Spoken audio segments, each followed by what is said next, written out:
Hi, my name's John. Welcome to another Sunday night nightcap. I've got a few more names come in for the monthly draw, which will be drawn on the first Sunday of next month, which I think is a weekend after next. There's quite a few names coming in here. If you haven't entered the competition or the draw, all you have to do is send me an email. That's my email address up there, and all I need is your name, like John Mills, not just John. Your name goes into the bucket. If it's drawn out, I'll post a prize off anywhere in the world, completely free of charge, and there's some nice prizes to be won. Right, I've lost my thing to rest my arm on now.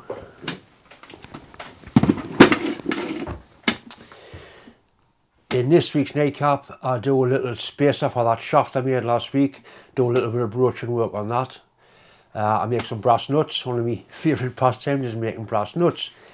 In part 2, I do quite a bit of plasma cutting, and I go to a friend's place and he does a little bit of powder coating. I've never seen powder coating done. It really makes a good job. I found it interesting, and I hope you'll find it interesting as well. I'm going to show you some more of my dad's engines. I'm just getting 4 random ones out of the massive box of engines we've got. People seem to enjoy that, so I'll just keep on doing a few engines each week. This is the first engine. It's an Irvine 20, made in England. This one is off a radio controlled car. There'll be a centrifugal clutch inside of there, and that's your drive gear for the car. Nice big carburetor, proper air filter, a nice silencer, and that's the linkage there for the throttle. This one's glow plug ignition, the glow plug on there. Once the glow plug has started the engine, it doesn't need that, it just runs on, I think it's nitromethane fuel to run them all, or methanol based fuel. I'm going to get some fuel and run some of these engines up. Next one's a little marine engine, made in Japan. It's an US Max 20. Feels nice and free. Marine flywheel, marine coupling, throttle. They obviously water feeds. I'm not sure if it's water cooled in there as well, but that's a water feed into the cylinder head. It may have a pump in the back of there, I'm not sure. And then I've got 2 engines, which are both HP 61s, both marine, but this one has got the carburetor on the front of the crankcase. You can see the little throttle working there. And this one, it's got a carburetor on the rear of the crankcase. Same engine, just a different configuration. Both water cooled, both marine engines. Once again, glow plug ignition.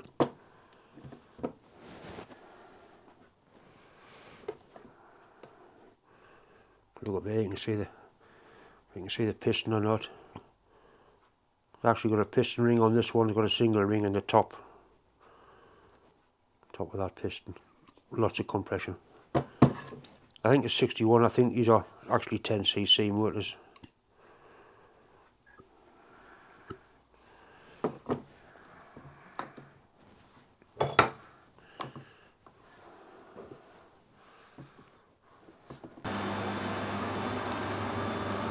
This is the little shaft I made last week.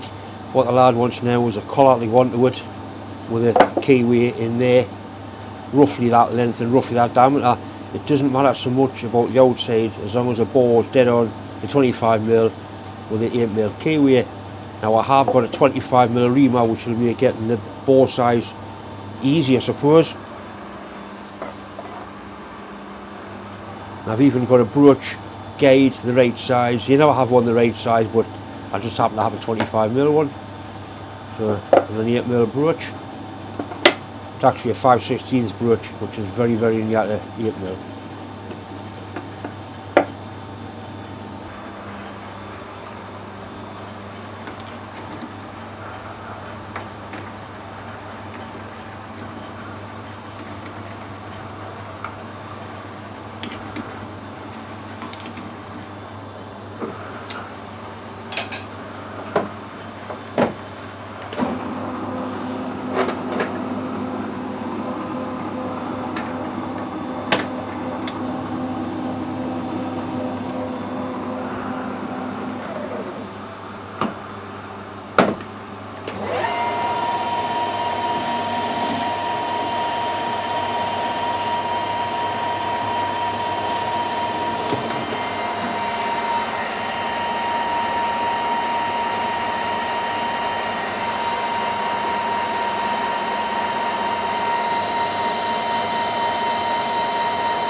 sure not taking any prisoners there. Not nice the way the chips are coming off. Faster field rate would stop that, but we're just about there now.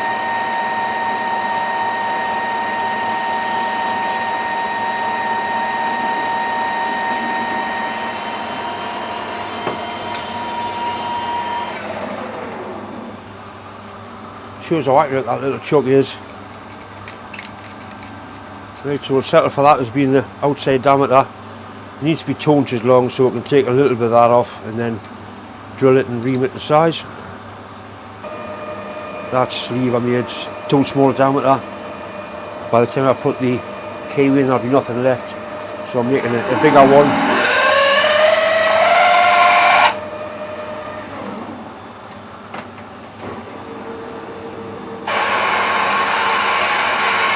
That's what a drill's supposed to look like when it's a brand new drill. You can see it's putting exactly the same sort of swarf out both sides.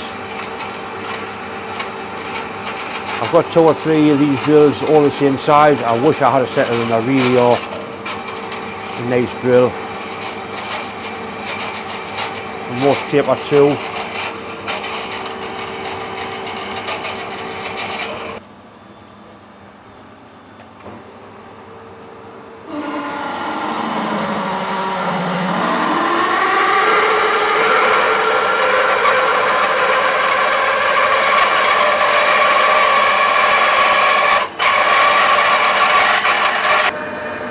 Once again, I'll bore it to 24.5 and then put the reamer through it.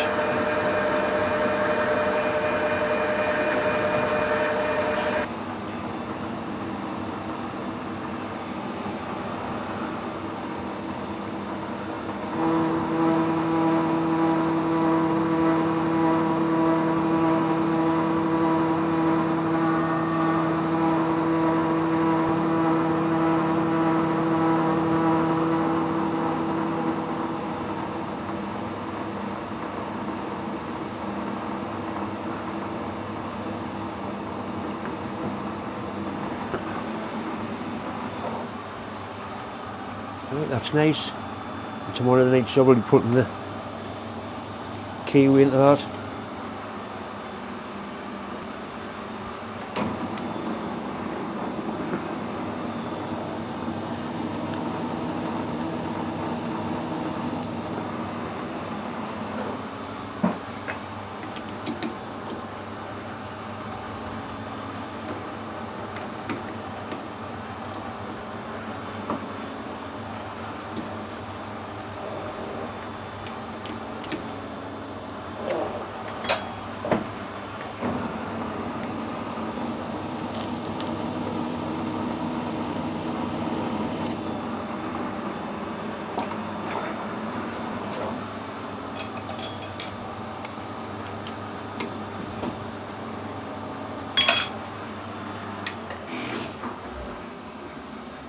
I've shown how this works before. That's our actual broach. It's a bit of hard steel we're cutting. Edges on there. It's one desire in life really is to shatter. They're very brittle. That's the broach guide. See, I've already had to cut it down a few times. These are little shims that go in behind the broach. So what you do is, when the broach goes through, it removes metal in the form of your keyway.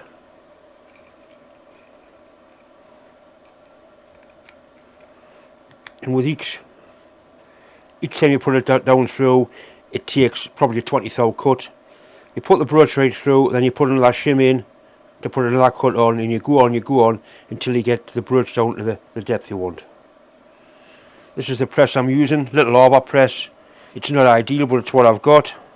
I've modified it because it's a really short through-it. Right, so that goes into there. And the press comes down onto the end of the broach. Plenty lube.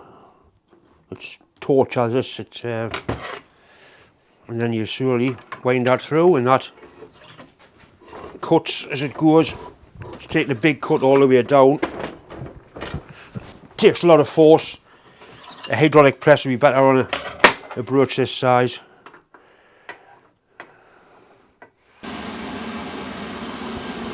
I actually gave up with my little arbor press and I went and used a friend's hydraulic press to push that brooch through there. I need to put some rub screws in now, so we'll find the mounted in the vise like that, and it's automatically going to find its way to the top.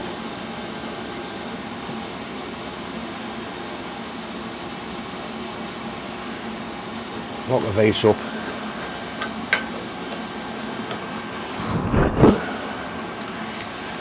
Right, so the keyway is at the top. We need to find the centre of that now. You could use an edge finder on each side, but it is a simpler way or a quicker way of doing the same job. You need something with a point on it. That tap will do. In a steel ruler.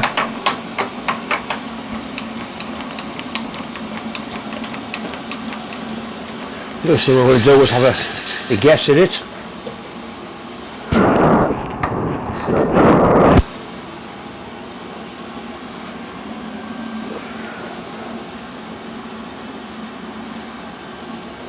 That looks like it's about the middle there. What we can do, we'll put that ruler in. I'll bring the camera around. If you watch the steel ruler, when I move it side to side, you'll see it pivoting, going down there, going down there. So if we move it till we get a central position, where it's neither going up nor down, there, that's going to be dead centre to that keyway.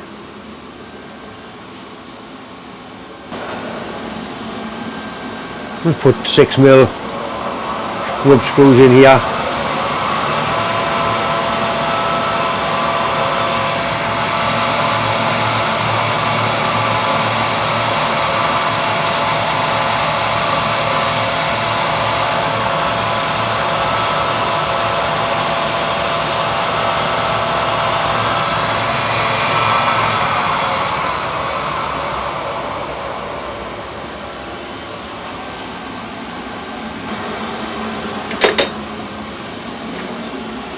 Five mil is the tap and drill for a 6mm thread, 6x1.